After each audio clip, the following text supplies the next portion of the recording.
بسم الله الرحمن الرحيم. السلام عليكم ورحمة الله وبركاته. أعوذ بالله من الشيطان الرجيم. أعوذ بالله من الشيطان الرجيم. قال فاهبط منها فما يكون لك أن تتكبر فيها قال فاهبط منها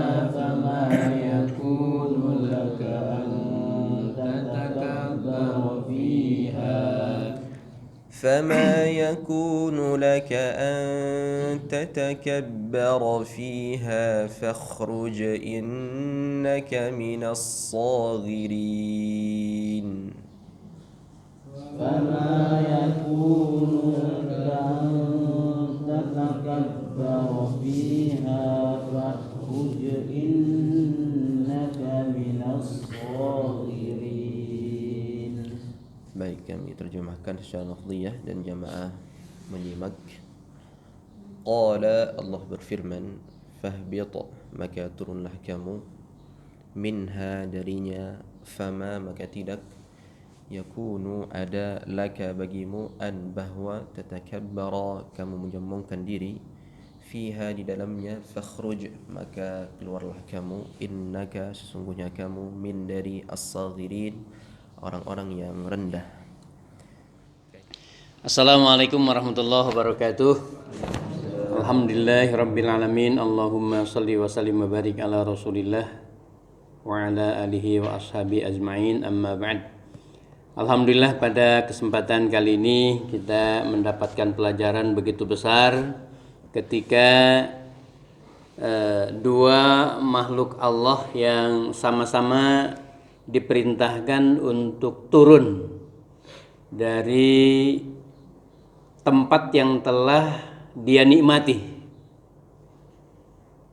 Bagaimana kemudian Allah memerintahkan kepada Adam, tentu saja dengan perencanaan yang sangat agung, dan kemudian Allah memberikan jaminan untuk mereka mendapatkan karunia petunjuk Allah Subhanahu wa taala.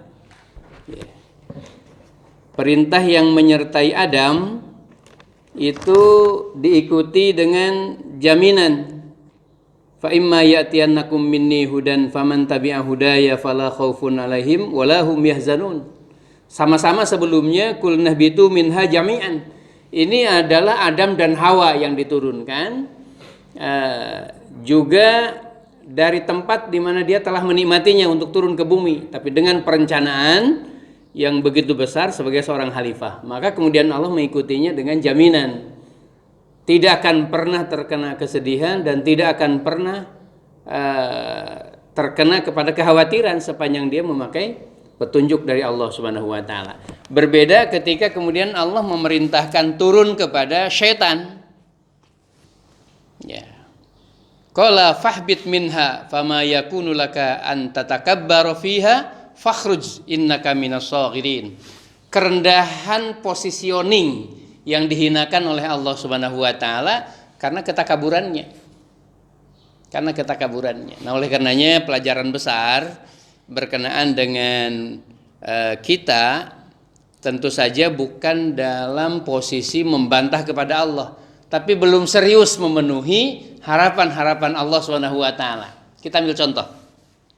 Ini hikmahnya untuk saya dan untuk kita semua. Ya, kita sujud, tapi sujud apa adanya. Nah, itu artinya masih ada posisi kita merasa kepantasan kita untuk sujud kepada Allah itu ya sekedar memenuhi kebutuhan kita, memenuhi perintah kewajiban. Tapi ketika kemudian sujud itu adalah kesadaran untuk memposisikan kita sebagai makhluk yang paling pantas untuk sujud, kemudian sujudnya sedikit dilamakan, maka Allah memang memberikan kemuliaan kepada kita. Jadi kepada kita dan kepada saya. Coba-cobalah kita naikkan intensitasnya. Energi sujud itu sedikit lebih lama, sampai membekas. Kalimat-kalimat subhanakallahumma wa bihamdika Allahumma gfir itu membekas. Setiap huruf-hurufnya, setiap maknanya Itu mempengaruhi seluruh tubuh kita, seluruh pikiran, perasaan. Sehingga begitu pulang sujud itu memang lapang. Kita tidak menjadi orang yang buta mata kita. Karena mata kita ada di kepala. Kita tidak menjadi orang yang tuli dan bisu menghadapi zaman ini. Mengapa? Karena kemudian mata hati kita, telinga pendengaran hati kita juga semua dibuka. Bagaimana cara membukanya? Sujud yang benar. Ya maaf, orang yang tidak sujud memang buta. Semua dilihatnya, tapi Allah tidak bisa dirasakannya.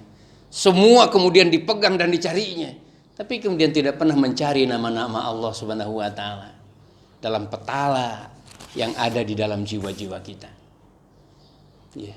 Ini persoalan hari ini, anak-anak pintar, anak hebat, anak kuat, anak tangguh, segala macam keterampilannya. Ketika dia tidak bersujud, ya apa boleh buat? Memang ilmu menambah keangkuhan. Hanya kita yang sudah dikaruniakan oleh Allah sujud tepat pada waktunya bersama-sama, tolong naikkan lagi energinya. Susun itu kalimat dalam pikiran, perasaan kita dan lisan kita lebih tenang. Kalau kita tidak bisa berulang sampai 7 kali, 3 kali, 1 kali dengan tenang.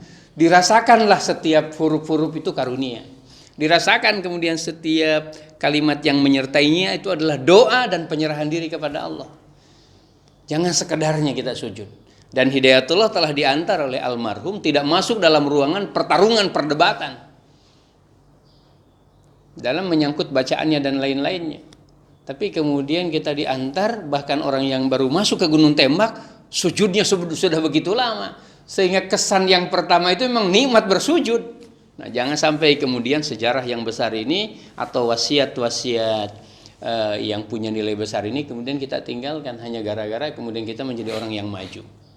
Saya kira setan dilaknat, setan direndahkan ya karena perlawanannya kepada Allah, dan perlawanannya kepada apa? Ketika diperintahkan sujud. Maka kita banding terbalik. Kalau mau dimuliakan, kalau sebagaimana kemudian Adam diperintahkan tapi dengan petunjuk Allah Subhanahu wa taala, maka kemudian sujud harus menjadi bagian dari hidup kita.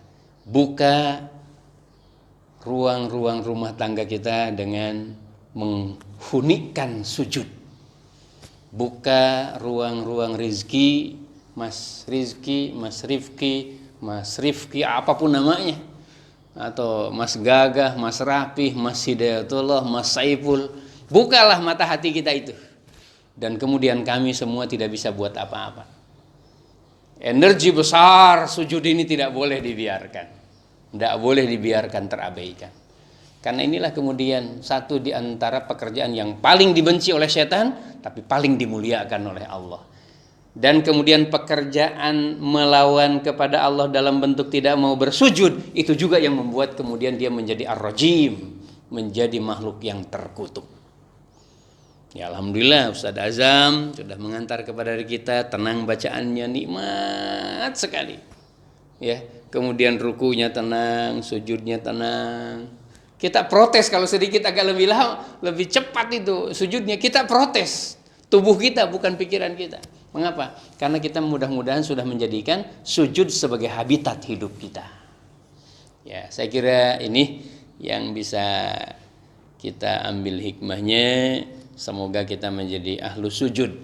Maknanya tentu saja menjadi ahlul ibadah. Tapi Allah menyebutnya dalam ruang-ruang VIP kemuliaannya dengan istilah min asaris sujud, dari bekas-bekas sujudnya. Padahal ada berdirinya, ada rukunya, ada tahiyatnya, tapi yang disebut adalah sujud.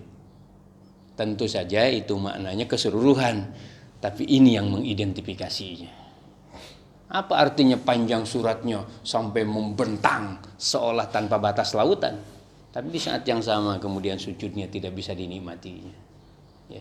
Sebaliknya Pak Aslih mungkin suratnya surat Al-Ikhlas tapi sujudnya lebih tenang, rukunya lebih tenang, insya Allah tanpa mengurangi pentingnya berdiri lebih lama.